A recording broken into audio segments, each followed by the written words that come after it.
Hello, mic check 1 2 3 4। Hello, mic check. नमस्ते दोस्तों, मेरा नाम श्रीधर, मैं एक शराबी हूँ। ईश्वर की कृपा और अल्कोहलिक्स अनोनिमस के कार्यक्रम की मदद से मैंने आज का दिन शराब नहीं पिया है। आज का विषय है पांचवा कदम। आज की तारीख है 27 जून 2025, रात के 9 बजे है और मैं मेरे दादर मुंबई के घर में बैठ के ये रिकॉर्डिंग कर रहा हूँ। जब हम पांचवा कदम के बारे में सोचते हैं, बोलते हैं, विचार करते हैं, तो हमको क्या बिल डब्ल्यू ने कदम क्या लिखा है? हमने ईश्वर से, अपने आप से और दूसरे किसी एक व्यक्ति से अपनी गलतियों का सही स्वरूप कबूल किया। ये है हमारा पांचवा कदम। अब सबसे पहले जानने की कोशिश करेंगे कि पांचवा कदम आया कहाँ से। बिल डब्ल्यू और डॉक्टर बॉब दोनों जा रहे थे ऑक्सफोर्ड ग्रुप में। ऑक्सफोर्ड ग्रुप मतलब क्रिश्चियनिटी की पहली सेंचुरी, पहले शतक, जीसस क्राइस्ट मरने के बाद में पहले 100 साल जो क्रिश्चियन धर्म था उसके जो तत्व थे, absolute love, absolute purity, absolute honesty, ये 4 तत्व दिए हैं। और बाकी जो शराब बंद करने के लिए जो तत्व बताए गए थे ऑक्सफोर्ड ग्रुप में, ऑक्सफोर्ड ग्रुप का ऑक्सफोर्ड यूनिवर्सिटी कुछ लेना देना नहीं है। ऑक्सफोर्ड ग्रुप जो है वो अमेरिका में है, ऑक्सफोर्ड यूनिवर्सिटी इंग्लैंड में है। और ऑक्सफोर्ड ग्रुप की शुरुआत जो हुई है वो क्रिश्चियन धर्म का पालन कैसे किया जाए इसके लिए किया गया था। अब ऑक्सफोर्ड ग्रुप में 6 तत्व थे। एक तो था एडमिशन, दूसरा था इन्वेंटरी, तीसरा था रेस्टिट्यूशन, कन्फेशन, चौथा था रेस्टिट्यूशन, पांचवा था सर्विस टू अदर्स और छठा था रिलेशन विद गॉड।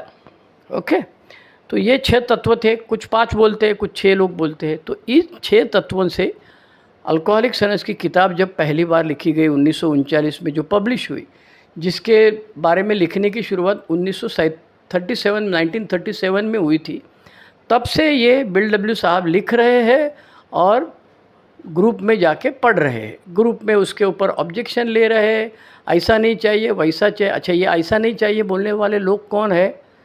जो बिल डब्ल्यू के सब स्पॉन्सी थे, जिनको बिल डब्ल्यू ने मैसेज दिया। आज तुम्हारे स्पॉन्सर को उल्टा बोल के देखो, उसको इतना गुस्सा आता है, तू मेरा स्पॉन्सी हो कि मेरे को। लेकिन बिल डब्ल्यू ने सब सुन लिया और उसके हिसाब से उसके अंदर बदलाव भी किया था। तो 5 जो तीसरा तत्व था रेस्टिट्यूशन, एडमिशन, इन्वेंटरी और कन्फेशन। तो कन्फेशन क्रिश्चियन धर्म में, आपने शायद हमारे में से जो क्रिश्चियन लोग हैं उनको तो मालूम ही है, लेकिन जिनका क्रिश्चियन धर्म से डायरेक्ट ताल्लुकात नहीं आया, हिंदी पिक्चर में हमने देखा है अमिताभ बच्चन कन्फेशन करने के लिए फादर के सामने खड़ा रहते हैं। कई सारे पिक्चर में हमने देखा है कि लकड़े का जाली वाला ये रहता है, उसके अंदर एक साइड में फादर बैठे रहते हैं, दूसरे साइड में जो कन्फेशन करने वाला बंदा है, जो अपने गलतियों का एहसास कबूल करना चाहता है, that is called as confession, कबूल करना। तो ये तत्व कहाँ से आया? ऑक्सफोर्ड ग्रुप में भी कहाँ से आया, या अल्कोहलिक्स अनोनिमस में कहाँ से आया? तो जब बिल डब्ल्यू परेशान था, ये बोलता ऐसा करो, वो बोलता ऐसा करो, उसको एक टाइम ऐसा लग रहा था ये सब किताब फेंक दो, साला गया तेल लगाते, बाद में देखा जाएगा। लेकिन ईश्वर की इच्छा थी, इसीलिए शेयर ब्रोकर के पास से किताब लिखवाया। भैया, कोई पोएट नहीं था, कोई ऑथर नहीं था, ज़िंदगी में कभी कलम नहीं चलाई, खाली रिपोर्ट बनाया कंपनी का, कैसे चलेगा, ये कंपनी प्रॉफिट में जाएगी, लॉस में जाएगी, इसके ऊपर पैसा लगाओ, ये शेयर मार्केट के लिए रिपोर्ट बनाया बस। इसके अलावा लिखने का कोई संबंध नहीं।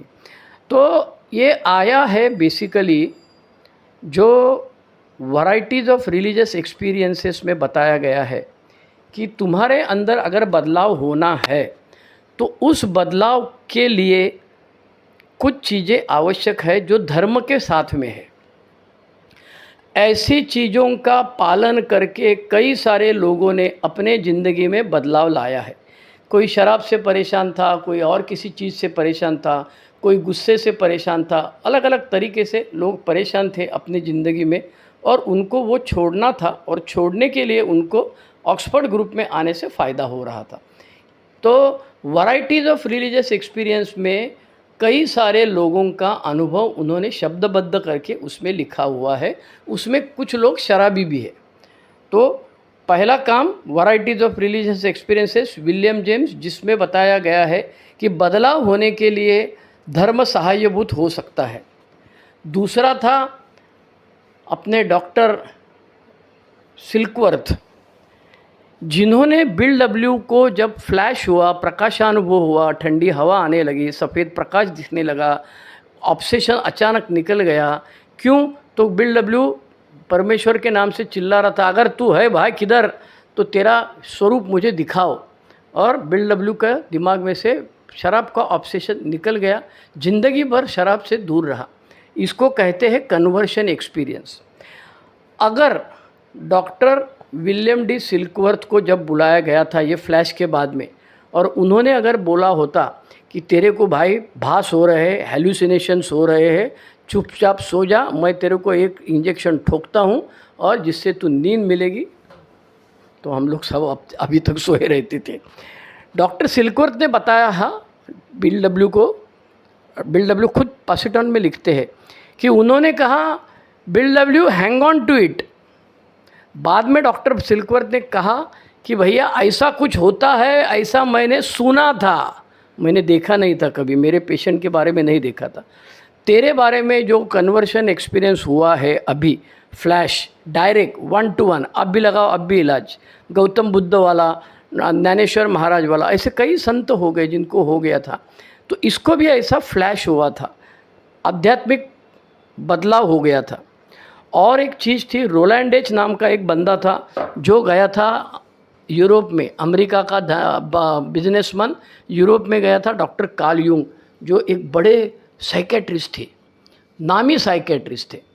तो उनके पास गया, उन्होंने 1 साल उसको ट्रीटमेंट दिया, दवा दिया, और सब साइको एनालिसिस कैसे करते हैं, तुम्हारे दिमाग के अंदर शराब पीने के पहले कौन से ख्याल आते हैं, उनको तुम क्यों नहीं रोक पाते हो, ऐसा वैसा सब समझाए 1 साल।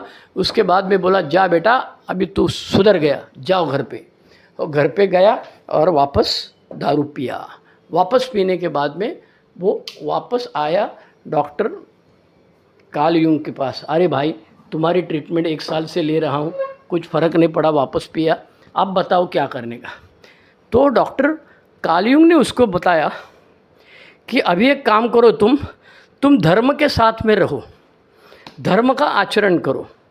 और वो बंदा आ गया ऑक्सफोर्ड ग्रुप में, उसने मैसेज दिया शेप और कोबरा को, ये दोनों ने मैसेज दिया एबी थैचर को, एबी थैचर ने मैसेज दिया बिल डब्ल्यू को, लेकिन बिल डब्ल्यू माना नहीं।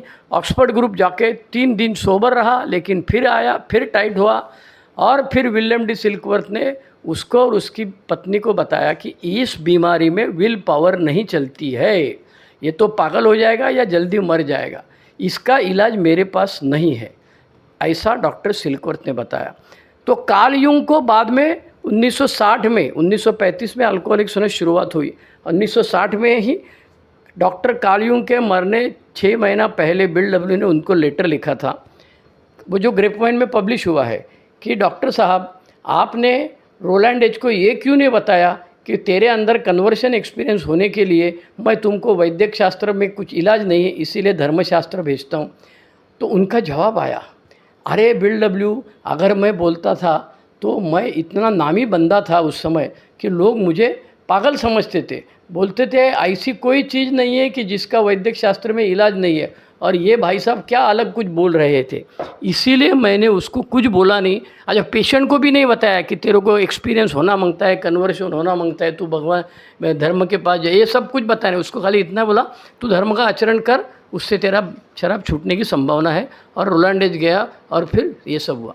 तो 3 चीज़ें, doctor Carl Jung, doctor William D Silkworth और William James, varieties of religious experiences वाला, और फिर कई सारे साइकेट्रिस्ट और कई सारे धर्मगुरु, जिनका उल्लेख Alcoholics Anonymous comes of age में, जब बिल डब्ल्यू 1955 में जून में सेंट लुइस में 20वीं सालगिरह के लिए जो 5वां कन्वेंशन है उसमें बोलते समय बताता है, कई सारे लोग, डॉक्टर बावर है उसके अंदर, डॉक्टर हैरी टाइबाउट है, डॉक्टर ये धर्मशास्त्र वाले हैं, तो ये सब लोगों ने यही बताया कि शराब का ऑब्सेशन अनाकलनीय वापस वापस शराब के पास जाना, इससे दूर होना है तो स्पिरिटम वर्सेस कॉन्ट्रा स्पिरिटम, स्पिरिटम कॉन्ट्रा स्पिरिट, ऐसे एक स्पिरिट शराब और दूसरा स्पिरिट अध्यात्म, भगवान, ईश्वर, कन्वर्शन एक्सपीरियंस, धर्म, जो तुमको मांगता है वो बोलो, इससे ये शराब छूटेगी। और इसीलिए ये 6 तत्व आए और इन 6 तत्व में से तीसरा तत्व जो है वो है कन्फेशन, तो जिसमें हम लोग 5वें कदम के बारे में बोलेंगे। अब मैंने अपनी चौथा कदम लिख के रखा स्पॉन्सर को पूछ के। अब मैं 34 साल पुरानी कहानी बता रहा हूँ। जब मैं 6 महीना सोबर था, स्पॉन्सर के पास लिख के सब लेके गया, तय किया कब मिलने का। मैं भिवंडी में, वो थाना में, उनके घर पे मैं गया और मैं पढ़ने लगा। उनकी बालकनी में हम लोग दोनों बैठे थे और पढ़ रहा था मैं। मेरी आवाज़ ही बड़ी ज़ोरदार है। एक तो मेरे पिताजी टीचर है, मेरा वक्तृत्व ईश्वर ने दी हुई देणगी है, तो मैं अच्छी बात कर सकता हूँ, तो मेरा आवाज़ बहुत ज़ोर से था।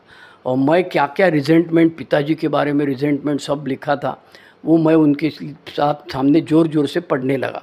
तो उन्होंने कहा बेटा ज़रा चुप हो जा, हम लोग एक काम करते, ये सब बहुत राक्षस गण वाला सब तो लिख के लाया है, तो अपन एक काम करते। उनके बाजू में एक फ्लैट खाली था, उस फ्लैट में हम लोग गए, उनकी चाबी उनके पास थी, और उनकी घरवाली को, पत्नी को उनको बोल दिया कि हम लोग उधर बैठ रहे, अभी 1-2 घंटा हमको डिस्टर्ब मत करो। और मैं वहाँ जाके पढ़ा, सब पढ़ा। 20-25 फुलस्केप मैंने लिखे थे। मैं हमेशा कहता हूँ कि नोटबुक मत ले भाई, लाइन वाला फुलस्केप ले, छुपाने के लिए अच्छा है, लिखने के लिए भी अच्छा है। और मैंने 15-20 पेजेस पढ़ के सामने रखे और मेरे स्पॉन्सर ने बताया हाँ अभी आगे तेरी इन्वेंट्री पढ़ना। मैं बोला फिर इतने दिन, इतना टाइम में 2 घंटा क्या पढ़ रहा था? वो तो बोले ये पिताजी की इन्वेंट्री है ना, तो 20 पेजेस तो पिताजी के बारे में लिख के लाया, इतनी तेरी रिजेंटमेंट है, तो पिताजी की क्या गलतियाँ हुई उसके बारे में तू सब लिख के लाया है, तो वो पिताजी की इन्वेंट्री है। मतलब पिताजी अगर चौथा कदम लिखने को बैठते थे, कन्फेशन करने बैठते, तो उनको जो बोलना चाहिए वो तुमने लिख के लाया है, ये तेरा चौथा कदम नहीं है भैया। We are here to clean our side of the street. फिर मुझे बिग बुक में उन्होंने समझाया, चौथे कदम में रिजेंटमेंट में चौथा प्रश्न है मेरी क्या गलती हुई, आज मैं उनके साथ अच्छा संबंध रखने के लिए तैयार हूँ, आज मैं उस व्यक्ति को माफ़ करने के लिए तैयार हूँ और ईश्वर से प्रार्थना करने के लिए तैयार। फिर मैं वापस लिखा, फिर वापस लिखने के बाद मैंने, मेरा पार्टनरशिप में धंधा था, उसमें कैसा पैसा ढापा था उसका सब वर्णन किया था, और मैंने क्या क्या ज़िंदगी में गलती हुई, सेक्स के बारे में, पैसे के बारे में, सत्ता के बारे में, ऐसे बिल्डब्ल्यू 3 चीज़ें बता के रखते हैं बिग बुक में, तो वो सब लिख के रखा। जब उनके पास मैं दूसरी बार बैठा था 2 महीने के बाद में, तब 3 चीज़ें समझ में आ रही थी। एक चीज़ थी वो ये थी कि उसमें डिस्क्लोजर था। अरे बाप रे, ये सब तुमने किया है, मुझे मालूम ही नहीं था, तुम दिखता तो साला एकदम सीधा बंदा यार, ये सब लफड़ा करके आया है तू। तो कुछ में डिस्क्लोजर था, कुछ में एंगर था, ये बंदे ने मेरे साथ ऐसा किया, उसके ऐसा होना मांगता है, उसको मैं भूलूंगा नहीं, उसको मैं ठोक दूंगा, उसको देख लूँगा। हर कुत्ते के दिन होते हैं, अपने भी दिन आएंगे, उसको रेंज में टैन टैन। और तीसरी चीज़ थी टीयर्स, मतलब मेरी आँख में से आंसू आने लगे। तो मेरे स्पॉन्सर ने, अब हर एक बंदे का अलग अलग अनुभव होगा, हर एक स्पॉन्सर का तरीका अलग है। हमारे यहाँ माधव जैसे कुछ लोग थे, तो वो खाली सुनते थे बस। उनका कहना, उसके साथ में चर्चा किया है, उनका कहना है कि अपना काम खाली सुनना है। फादर कभी उधर कन्फेशन का तत्व में उधर से कुछ प्रश्न पूछता है कि very rarely you must have seen it, बहुत कम बार आपने देखा रहेगा कि वहाँ से कन्फेशन करते समय फादर सवाल पूछते हैं, ऐसा नहीं होता है। तो बेसिक जो प्रिंसिपल है उसमें कुछ सवाल नहीं पूछना है। लेकिन अल्कोहलिक्स अनोनिमस का सभासद जब पूछता है कि वो शेयरिंग करता है, 2 चीज़ें होती है उसके पास। एक बोलता है अरे यार मेरे को ये सब करना था लेकिन मेरी हिम्मत नहीं हुई ये सब करने की, और दूसरी चीज़ थी अरे तू 4 आने का सब लफड़ा किया है, मैं तो 12 आने का लफड़ा करके आया हूँ। अल्कोहलिक्स अनोनिमस के 5वें कदम में कहा जाता है admitted to God, to ourselves and to another human being.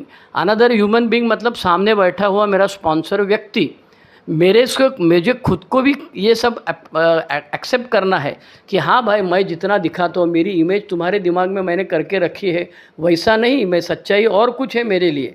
तो मुझे अपने आप को भी स्वीकारना है और परमेश्वर के पास भी स्वीकारना है। तो ये 5वां कदम मुझे ये चीज़ देती फिर दूसरी बार मैंने 12x12 में से प्रश्न जो थे, एक प्रश्न उसका नीचे उत्तर, एक प्रश्न उसका उत्तर, ऐसे करके वापस पढ़ी थी।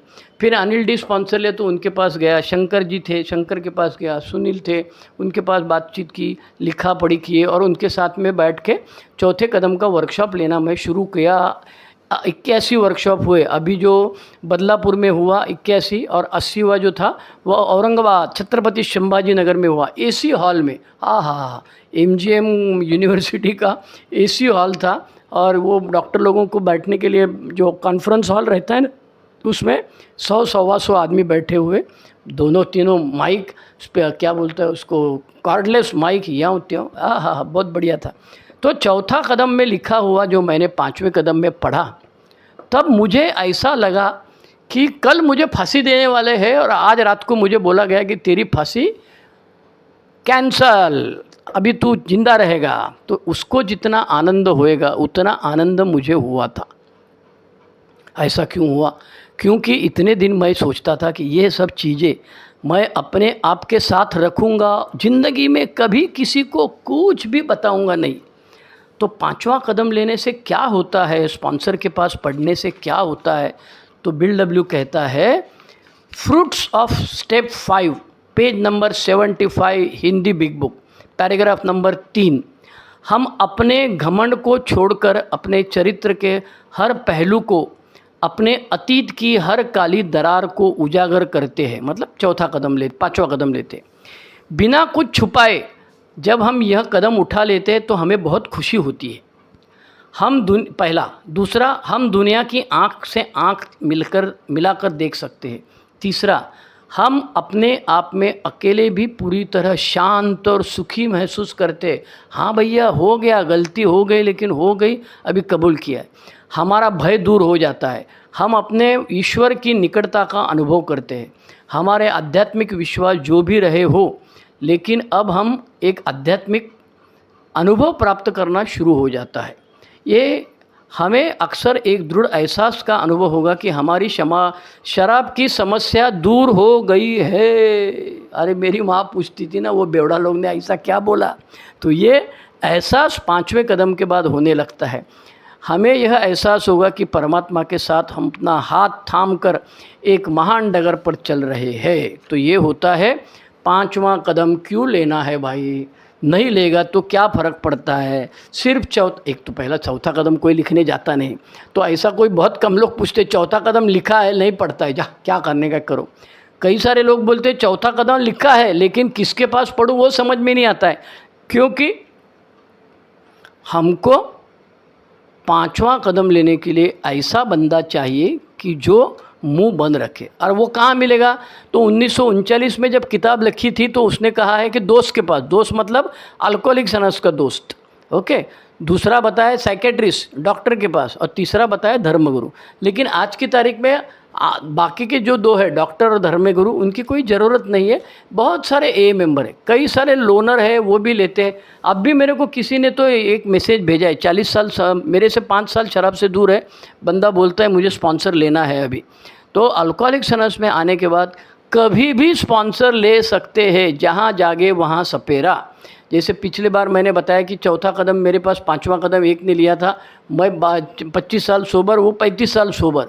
लेकिन कभी ना कभी तुमको ये सब करना ही पड़ेगा। क्यों करना है? अगर 5वां कदम नहीं लेंगे तो बिल डब्ल्यू ने page number 72, paragraph number 2, line number 7, सबसे पहला कारण है, यदि हम इस अति आवश्यक कदम को, मतलब 5वें कदम को टाल दें तो हम शराब से कभी छुटकारा नहीं प्राप्त करेंगे। अरे अरे अरे अरे, ये तो शाप दे रहा है। लेकिन अगर ये किसको पढ़ना है, किसके सामने बैठ के पढ़ना है, उसके बारे में page number 73, Hindi big book, आखिरी वाला परिच्छेद 1, 2, 3, 4, 5वां, बिल डब्ल्यू साहब ने लिखा है, यदि हम इस दुनिया में लंबे समय तक और खुशी से जीना चाहते, मतलब शराब से दूर रह के, तो हमें किसी न किसी व्यक्ति के साथ पूरी तरह ईमानदार बनना होगा। यह उचित भी है और स्वाभाविक भी है, यह उचित भी है और स्वाभाविक भी है कि जिन व्यक्ति या व्यक्तियों के साथ हमें यह अत्यंत निजी व गोपनीय कदम लेना है, उनको चुनने से पहले हम अच्छी तरह से विचार कर लें। मैं ये क्यों कर रहा हूँ, ये सब मुझे सोचना। अभी ऐसा है, कुछ लोग बोलते हैं कि मेरी पत्नी मेरी स्पॉन्सर है, मेरे पिताजी मेरे स्पॉन्सर है, तो ये पागलपन है। लेकिन कुछ लोग बोलते हैं, ओल्ड टाइमर बोलते हैं, और उसके सामने अगर तुम बोलोगे कि भैया तुम मेरे स्पॉन्सर हो, तुम मेरे बाप हो, चलो मान लिया, लेकिन हमारा सबका बाप तो बिल डब्ल्यू है। और बिल डब्ल्यू ने किताब में क्या लिखा है, पेज नंबर 74 परिच्छेद दूसरा, बिल डब्ल्यू ने लिखा है कि परंतु हमारे परिवार का कोई भी सदस्य हो सकता है, परंतु हम अपनी पत्नी या माता पिता के साथ ऐसी बात नहीं कर सकते जिससे उनको चोट पहुँचे और वह दुखी हो। हम दूसरे को दुख देकर अपनी जान बचाने का कोई अधिकार नहीं। हम अपने जीवन की पूरी कहानी ऐसे हिस्से उन लोगों को सुनाते हैं जो इसे समझे लेकिन प्रभावित न हो। नियम यह है कि अपने प्रति कठोर होना है, परंतु हमेशा ही दूसरों का ध्यान रखना है। मतलब बिल डब्ल्यू ने बिग बुक में क्लियर कट 2 चीज़ें बताई है। 5वें कदम कहाँ, अच्छा दूसरा एक ये बेस्ट ऑफ ग्रेपवाइन में पढ़ रहा था, उसने एक बंदे ने बहुत भारी लिखा है। वो बोलता है कि ये 5वां कदम किधर लिखा है बिल डब्ल्यू ने।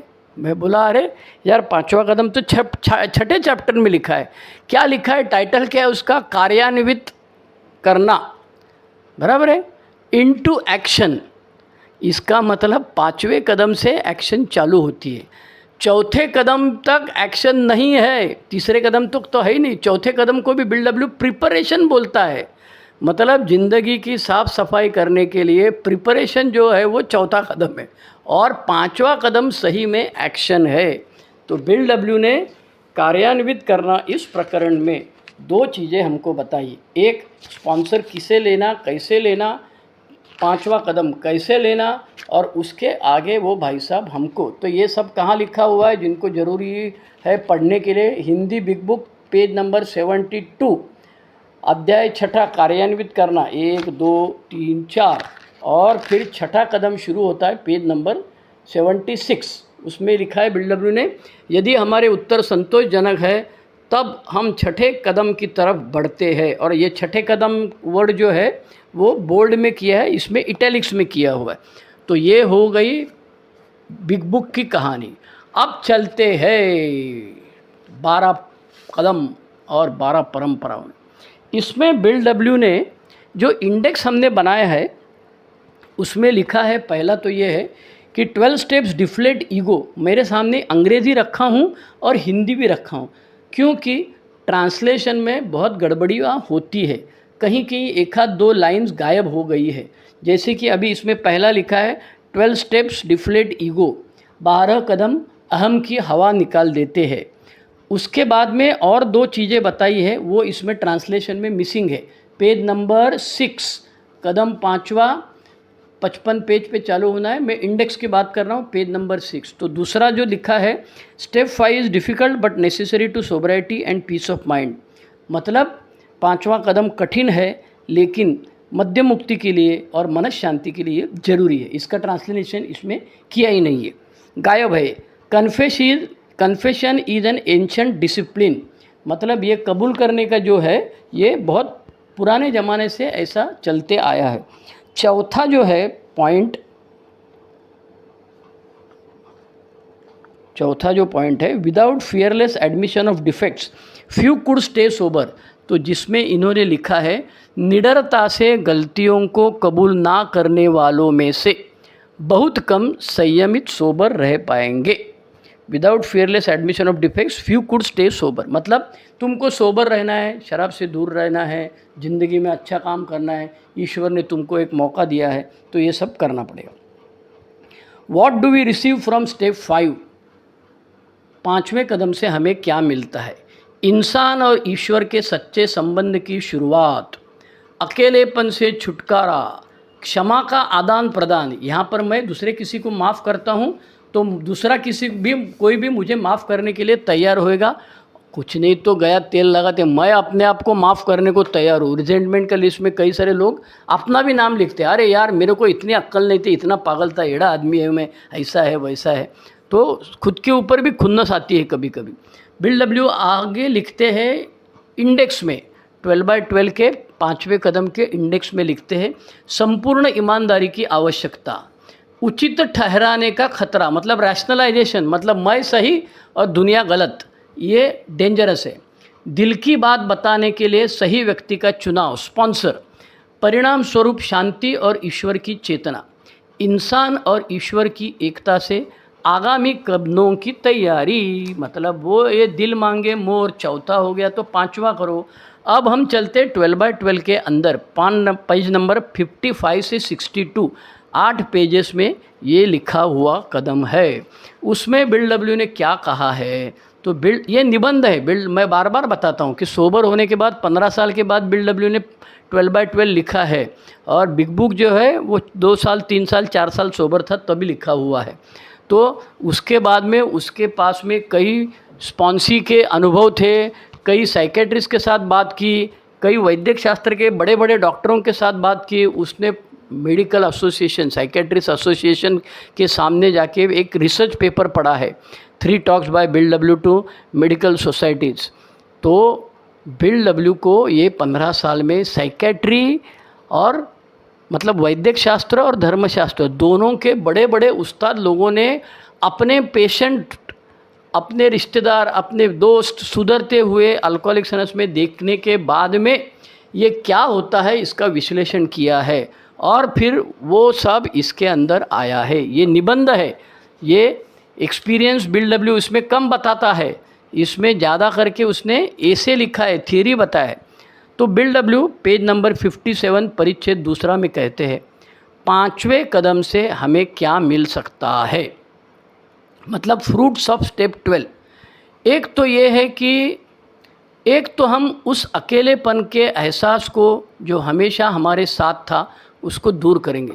हमको लगता था ये सब गंदी चीज़ें हैं जो मैंने गलत किया है, उसको ताला लगाएंगे, चाबी जो है समुंदर में फेंक देंगे, किसी को कभी ज़िंदगी में बताएंगे नहीं। जब मैं मर जाऊंगा ऊपर वाले के पास पहुंच जाऊंगा, अब ऊपर वाले को क्या अलग से बताना, वो तो अब ओमनीपोटेंट है, सब जगह उसको सब मालूम है, क्या क्या हम बताते हैं। लेकिन 5वें कदम के बाद हमको लगता है कि हाँ यार, ऊपर वाले ने मुझे, हो सकता है मेरी शराब और कहीं बंद हुई रहती थी, बाबा के पास जाके, भगत के पास जाके, कुछ तो चाबी, जादू मंत्र, छू मंत्र, विल पावर, कैसे भी करके शराब बंद हो सकती थी। लेकिन आज अल्कोहलिक सनस ने जो प्रोग्राम दिया है, जिसकी वजह से मेरी पूरी ज़िंदगी मुझे साफ़ करनी पड़ रही है, सिर्फ शराब बंद नहीं करनी है। मैं बेवड़ा क्यों बना, चौथे कदम में उसने लिखा है कि मद्य तो बाह्य लक्षण था, सही कारण क्या है और सही परिस्थिति क्या है उसके ढूंढने के लिए मुझे चौथा कदम प्रिपरेशन किया है, और 5वां कदम इनटू एक्शन में लिखा है।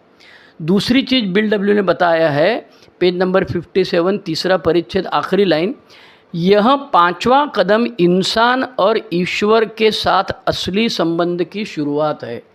अब भैया काय का ईश्वर यार, शराब पीने के लिए पैसा नहीं है, आज ड्राई डे है, आज अड्डे पे रेड पड़ी है, शराब नहीं मिलेगी, तब खाली मैं भगवान को बुलाता, हे भाई आज का पावशेर, 1 पावशेर का इंतज़ाम कर, पैसा नहीं है, बाकी का मैं बोल बच्चन हूँ देख लूँगा। और यहाँ अल्कोहलिक सनस में आकर मैं चौथा 5वां कदम लेने के बाद बिल डब्ल्यू हमको कहता है, यह 5वां कदम इंसान और ईश्वर के साथ असली संबंध की शुरुआत थी। अरे काय का संबंध यार, मेरा संबंध तो खाली सेंटा क्लॉज के पास बच्चे लोग जैसे मांगते थे, ये दिल मांगे मोर, ये मिल गया तो मोह मांगता है, साइकिल मिल गया तो स्कूटर मांगता है, स्कूटर मिल गया तो कार मांगता है, कार मिल गया तो हेलीकॉप्टर मांगता है, हेलीकॉप्टर, अरे ख़त्म होने का नाम ही नहीं है भैया तेरा।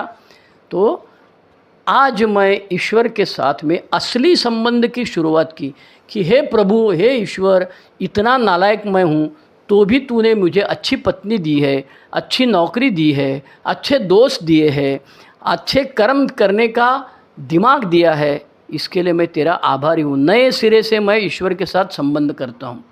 तीसरा बताया अगले पैराग्राफ में, इस महत्वपूर्ण कदम द्वारा हम यह महसूस भी करने लगे कि हमें माफ़ किया जा सकता है इतनी गलतियों के। कुछ लोग तो बोलते हैं अरे इंडियन पिनल कोड में, भारतीय दंड संहिता अभी जो नया आया है BNS भारतीय न्याय संहिता, इसके सब गुनाह मैंने किए हैं, अगर मुझे ये सब पुलिस स्टेशन में दर्ज करेंगे तो मुझे 10 बार फांसी होगी, मैं ज़िंदगी भर अंदर ही रहूँगा, इतने गुनाह मैंने किए हैं। लेकिन एक ईश्वर है, एक ये स्पॉन्सर है, वो मुझे बोल रहा है जो हो गया सो हो गया भैया, ये वापस करना है कि तुमको। मैं बोला अरे यार क्या आदमी है, तुम वापस कहाँ उधर लेके जाता है। नहीं मैं पूछता हूँ तुमको वापस करना है कि ये सब।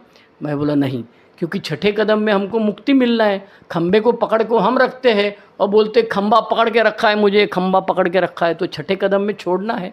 तो मुझे स्पॉन्सर ने पूछा ये सब अभी करना है क्या तुमको, अभी तो कोई टेंशन नहीं, अभी तो तुम पीते नहीं हो, ये सब करना है क्या तुमको। मैं बोला नहीं करना है, तो मुझे माफ़ कर दिया गया। आगे बिल डब्ल्यू साहब बताते हैं पेज नंबर 58 परिच्छेद दूसरा 12/12, अपने दोषों को एक दूसरे व्यक्ति को बताने का बहुत बड़ा फ़ायदा ये है कि विनम्रता है हमारे अंदर, हम ह्यूमिलिटी आती। अरे मैं इतना नालायक हूँ तो दूसरों को मैं कैसे बताऊँ यार कि तू भी है, तू ऐसा कर वैसा कर। अरे मैं खुद उसमें से बाहर निकला नहीं अभी तक पूरी तरह से, तो सामने वाले को, चाहे वो मेरा स्पॉन्सी हो, चाहे वो मेरा बेटा हो, चाहे वो मेरा दोस्त का लड़का हो, उसको मैं किस मुंह से बताऊंगा। तो हमको समझ में आता है कि अरे भैया चुप बैठो, चुप बैठना भी विनम्रता है। और एक 2 फायदे बड़े लिखे हैं बिल डब्ल्यू ने पेज नंबर 58 पैराग्राफ नंबर 3। 5वें कदम के प्रभाव से हमें 2 बड़े फ़ायदे होते हैं, और वे है अपने बारे में ज़्यादा वास्तविकता का पता चलता है। श्रीधर भाई, तुम जो इमेज लोगों के दिमाग में अपने बारे में करके रखे हो, ये बहुत बड़ा अच्छा आदमी है, ये तो बहुत बड़ा आदमी है, ऐसा नहीं है, सच्चाई कुछ अलग है। तो वास्तविकता क्या है इसका हमें पता चलता है। और दूसरा बिल डब्ल्यू बताता है, और जिसकी वजह से हम अपने बारे में ज़्यादा ईमानदार होते हैं, अपने बारे में ज़्यादा वास्तविकता पता चलता है। और दूसरा, अच्छा ये 5वां कदम लेने में दिक्कतें हैं, क्या दिक्कतें हैं वो भी बिल डब्ल्यू ने बताया पेज नंबर 59 आखिरी परिच्छेद। इस स्तर पर ईश्वर के साथ अपना सही संपर्क करने में 2 तरह की कठिनाइयाँ होती है। एक, भले ही हम शुरू में इस एहसास के अचंभित हो कि ईश्वर हमारे बारे में सब कुछ जानता है, लेकिन हम इस एहसास के बहुत ही जल्दी आदी हो जाते हैं। और दूसरी कठिनाई ये है, जो विचार अपने आप मेरे मन में आता है वह मेरी स्वार्थी सोच और उचित ठहराना मतलब रैशनलाइजेशन के कारण अस्पष्ट हो सकता है। एक दूसरे व्यक्ति के साथ बात करने का फ़ायदा यह है कि हमें अपनी परिस्थिति पर उसका सीधा जवाब और सलाह मिल सकती है। अच्छा, भगवान के पास डायरेक्ट बात करेगा तो क्या होता है, काय को बीच में आदमी मांगता है भाई। तो भगवान काला ईमेल से कुछ भेजेगा नहीं, व्हाट्सएप से भेजेगा नहीं, मैसेज नहीं भेजेगा हमको। इसीलिए 5वें कदम का आखिरी परिच्छेद पेज नंबर 62 में उसने कहा है, ईश्वर और इंसान के साथ हमारा मिलन होने का यह एहसास और अपनी ग्लानि के भयंकर बोझ से खुलकर ईमानदारी में शेयर करने से अकेलेपन से निकलना, यह दोनों बातें हमें विश्राम स्थान पर पहुंचाती है। मतलब जो चीज़ें शेयर करने को डर लगता था, नहीं भाई खाली स्पॉन्सर के सामने बात करने का, ओपन मीटिंग में नहीं बोलने का, ऐसे कुछ गधे लोग अपने ओल्ड टाइमर बोल देते हैं क्योंकि वो उनका प्रॉब्लम है, बराबर है। तो ओपन मीटिंग में तुम कुछ भी शेयर कर सकता है। अपवाद ये है कि अगर कोई न्यूकमर अपने पत्नी को लेके पहली बार आया है तो उसके सामने एक बंदे ने शेयर किया, मैं खुद कुत्ते के साथ सेक्स करता था, तो अरे वो भाग गया, उसकी पत्नी बोले अरे ये सब नालायक लोग हैं, इधर वापस नहीं आने का। तो इसका अपवाद छोड़ के लैंगिकता का अपवाद, वो भी जब तुमको टॉपिक दिया रहेगा, रम रमा रमी है हमारे महाराष्ट्र में मुंबई में आखिरी सेशन, अच्छा इसमें बुलाते हैं और सब महिलाएं शाल वगैरह लेके 3rd सेशन में नाइट विजन में बैठे रहते हैं। और मेरे जैसे आदमी को बोलने को दिया तो मैं तो बोलता हूँ भैया तुमको बाहर निकालने का काम मेरा नहीं है, तुमको बाहर निकालने का काम ये ऑर्गेनाइजर्स का है, इन्होंने नहीं किया तो ये इनकी प्रॉब्लम है, मेरी प्रॉब्लम नहीं है। इसीलिए मैं तो मेरी शेयरिंग करूँगा, आपको अपने अनुभव बताने से कोई नहीं रोक सकता है। इसीलिए अल्कोहलिक्स एनोनिमस में 5वें कदम में बहुत ध्यानपूर्वक काम करना पड़ता है। अब चलेंगे best of grapevine volume number 2, page number 152 to 156, दिसंबर 1961 का ग्रेपवाइन का आर्टिकल है। जेई नाम का बंदा है, कौन लिखा है, अब ये कहाँ है, अमेरिका में है कि और कहीं है, अपने को नहीं समझना है, अपने अक्ल के बाहर है। तो उसने कहा है कि मेरी दूसरी शादी हुई, मुझे बाल बच्चे हो गए, और आज भी मुझे एहसान उस बंदे का है, मेरे स्पॉन्सर का, जिसको मैंने रात को फ़ोन किया, भाई मेरा लिख के ख़त्म हो गया, और उसने बोला अभी का अभी तुरंत मेरे पास आ जा। और रात को मैं उसके पास गया, और उसने 2-4 घंटे रात को अपनी नींद, अपना काम धंधा छोड़ के मेरी बात सुनी। और आज मुझे एहसास होता है कि इतना समय मेरे लिए किसी ने दिया है, और मैं किसी को समय देने के लिए तैयार हूँ क्या। 5 मिनट मीटिंग ज़्यादा चली तो चिल्लाते, पीछे से आवाज़ आते है, चलो टाइम ख़त्म, टाइम ख़त्म। अरे हाँ ना भाई, वो बात कर रहा है, उसकी बात तो पूरी होने दो। वो न्यू कमर है, उसकी बात तो पूरी होने दो। वो ओल्ड टाइमर है, उसको हमने बुलाया है टॉपिक पे, लेकिन हम लोग हमारा time golden time, meeting right time ख़त्म होना ही चुमंगता है, ऐसा वैसा। तो ये वॉल्यूम 2 में ये बंदा शेयर करता है कि मेरे स्पॉन्सर ने मुझे तुरंत वक्त दिया, इसलिए मैं उसका ज़िंदगी भर आभारी हूँ। हो सकता है वो बोलता था कि अभी टाइम नहीं, मैं बाहर गाँव जा रहा हूँ, तो 8 दिन के बाद करो। मैंने ये 5वां कदम सुनने का 1 to 1 तो किया ही है, वही करना है, बिल डब्ल्यू तो वही बोलता है। लेकिन कई बार अपवादात्मक परिस्थिति में मैं गूगल मीट चालू किया है, जूम चालू किया है, तू सामने तेरा चेहरा दिखने दो, मैं सामने बैठा हूँ मेरा चेहरा दिखने दो। लेकिन ये अपवादात्मक परिस्थिति, बहुत दूर बंदा है, इधर आने के लिए बहुत पैसे लगेंगे, पैसा टाइम लगेगा, ये सब करना है, तो फिर ये सामने सामने मैं जूम से और गूगल मीट से कहा। ये अपवाद है, नियम नहीं। नहीं तो बोलेंगे श्रीधर भाई करता है तो हम क्यों नहीं कर सकते, सब ऐसा ही करेगा, फिर सामने कोई बैठ के करेगा ही नहीं। ऐसा नहीं है, अपवादात्मक परिस्थिति में ऐसा मैंने किया हुआ है। तो आज मेरी उम्र 65 साल, सोबराइटी 35 साल, 5वां स्पॉन्सर लिया हुआ है, कई सारे लोगों का 5वां कदम मैंने सुना है, कई सारे वर्कशॉप लिए हैं। अब हिंदी में वर्कशॉप करने के लिए 12 कदम का 2 दिन का वर्कशॉप करने के लिए सूरत में बुलाया है। अब मैं जा रहा हूँ मेरी बेटी के पास 15 तारीख को इंग्लैंड में, 1 महीने के बाद वापस आ जाऊँगा। फिर उसके बाद में LLM के लेक्चर्स, मेरे विजिटिंग फैकल्टी शुरू हो जाएगी। फिर ये सिलसिला वापस 1-2-3 महीने के बाद में फिर शुरू हो जाएगा। तब मैं ये आगे वाले 12 कदम, 12 परंपरा और केम टू बिलीव, और दूसरा एक किताब अपना है सोबर जीना, ये भी सबका मुझे वीडियो बनाना है। लेकिन 1 डे एट ए टाइम, सब कुछ एक दिन में नहीं होगा भैया। तो ये 5वां कदम के बारे में हम बात कर रहा है। 5वां कदम के बारे में मेरे अनुभव बताए, बिल डब्ल्यू साहब ने बिग बुक में क्या लिखा है वो बताया, 12x12 में क्या लिखा है वो बताया, ग्रेपवाइन में कई सारे लोगों के अनुभव है वो भी मैंने बताया। वो बोलता है, और एक है वॉल्यूम 3 में, बेस्ट ऑफ ग्रेपवाइन के वॉल्यूम 3 में मार्च 89 का एक आर्टिकल है, उसमें वो बंदा फ्लोरिडा का है, ये फ्लोरिडा मतलब शायद अमेरिका हुआ। वो बोलता है 5वां कदम कब लेने का, when, right after you finish step 4, चौथा कदम लिखने के बाद तुरंत। What happened as if God converted me, वो उसका वर्णन करता है। 5वां कदम लेने के बाद मेरे अंदर जो बदलाव आया उसके बारे में बोलता है, एज इफ़ गॉड कन्वर्टेड मी, भगवान ने मुझे कन्वर्ट कर दिया। कन्वर्ट करता है, समझते हैं ना भाई, बर्फ़ का पानी होता है, पानी की भाप होती है, इसको कन्वर्शन बोलते हैं। दूसरा बोलता है मिस्टिकल टेक्निक, कुछ अनजान जादू छूमंतर किया लगता है। और तीसरा बोलता है एक्चुअल टॉक करते समय मुझे ये 3 चीज़ें करनी पड़ी, डिस्क्लोजर, एंगर, टीयर्स। तो हर आदमी जिसने 5वां कदम लिया है वो इसके बारे में आपको बताएगा। अब कल दिल्ली के सुधीर भाई है, दिल्ली वाले, उन्होंने मुझे रात को 9:30 से 11 बजे तक एक शेयरिंग के लिए बुलाया है। संडे नाइट, कौन सा उनका ग्रुप है अभी मुझे नाम नहीं याद आता है, ऑनलाइन चलता है।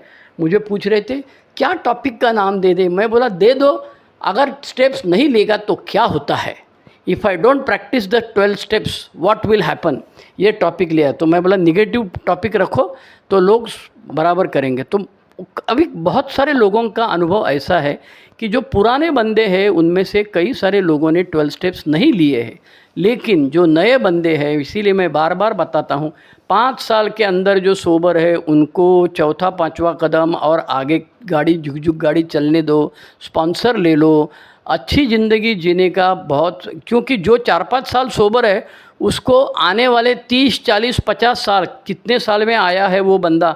अब एक बंदा तो 14 साल का है, मैंने देखा वो पनवेल में है हर्षा करके, वो 14 साल में आया है अल्कोहलिक्स अनोनिमस में। तो अब समझ में आता है, तो बंदा 14 साल में आया तो 84 साल तक जिएगा, तो 70 साल की सोबराइटी उसको, और 70 साल वो अगर बगैर प्रोग्राम लिए रहेगा तो वो गंदगी फैलाएगा, बराबर है कि नहीं। वो अपने विचार, गलत विचार लोगों को बताते रहेगा। और BW ने क्या बोला है, ऐसे कई लोग हैं ना भैया, मैं वर्कशॉप के लिए महाराष्ट्र भर जाता हूँ तो कई हर जहाँ 2 ग्रुप होते हैं, एक ग्रुप बोलता है उधर जाने का नहीं, बिग बुक की ज़रूरत नहीं, 12 कदम की ज़रूरत नहीं, खाली 1 डे एट अ टाइम। अच्छा, ये हाथी और अंधे वाली कहानी का हिसाब है। हाथी और अंधे, जो हाथी का पैर पकड़ता है बोलता है हाथी खंबे जैसा, जो पूंछ पकड़ता है बोलता है झाड़ू जैसा, जो कान पकड़ता है बोलता है सूप जैसा।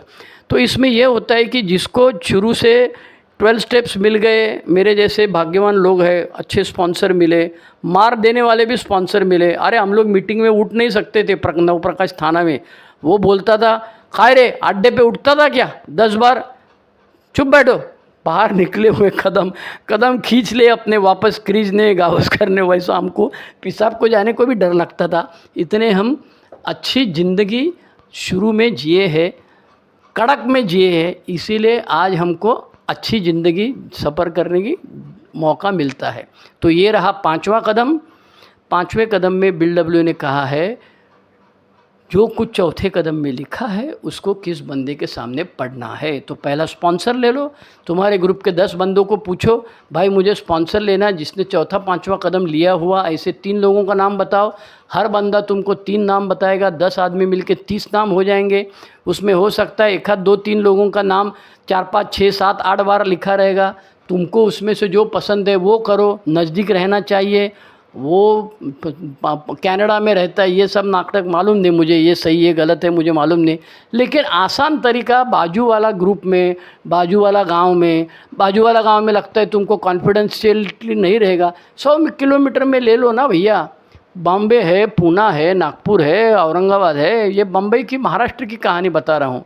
एकदम डायरेक्ट मैं 500 किलोमीटर वाला लेता हूँ तो तकलीफ़ होती है ना भैया। ये ज़िंदगी में कब मिलेंगे और कब बातें करेंगे और क्या करेंगे भगवान जाने। इसीलिए नज़दीक रहने वाला अच्छा, जिसने चौथा पांचवा कदम, जिसने खुद ने चौथा पांचवा कदम लिया है, उसको आप जब पूछते हैं क्या भाई साहब आपने चौथा पांचवा कदम लिया है क्या, तो उसको गुस्सा नहीं आता है, वो खाली स्माइल देता है। और जिसने नहीं लिया रहेगा उसको गुस्सा आता है, वो बोलेगा तेरे बाप का क्या जाता है, तेरे को क्या करना है, तेरे को चौथा कदम पांचवा कदम लिखना है ना, लिखो और मेरे पास लेके आओ, मैंने लिया है कि नहीं लिया, तुमको क्या करना है। तो बोलना भैया मैं ज़िंदगी का सब कॉन्फिडेंशियलिटी तुमको बताने वाला हूँ, तुमने ये सब किया है कि नहीं मुझे मालूम होना चाहिए ना। तुमने नहीं किया रहेगा और तुमको मैं बताऊँगा तो तुम जाएगा ना भैया बाहर कहीं। तो इसीलिए स्पॉन्सर 10 आदमी को पूछ के करो। अच्छा, स्पॉन्सर बदली कर सकता है, पुराने स्पॉन्सर का NOC की ज़रूरत नहीं है। तुमको लगता है ये स्पॉन्सर मुझे टाइम नहीं देता, ये स्पॉन्सर की मेरी पड़ती नहीं है, तुम स्पॉन्सर बदली कर सकता है, पुराने स्पॉन्सर को बताने की ज़रूरत नहीं। वो तो वैसे उसको अपने आप समझ में आता है, कोई प्रॉब्लम नहीं। गांव बदली किया तो नया स्पॉन्सर ले सकते हैं, कोई प्रॉब्लम नहीं है। ओके, चलो, thank you, 1 day at a time, bye bye, good night.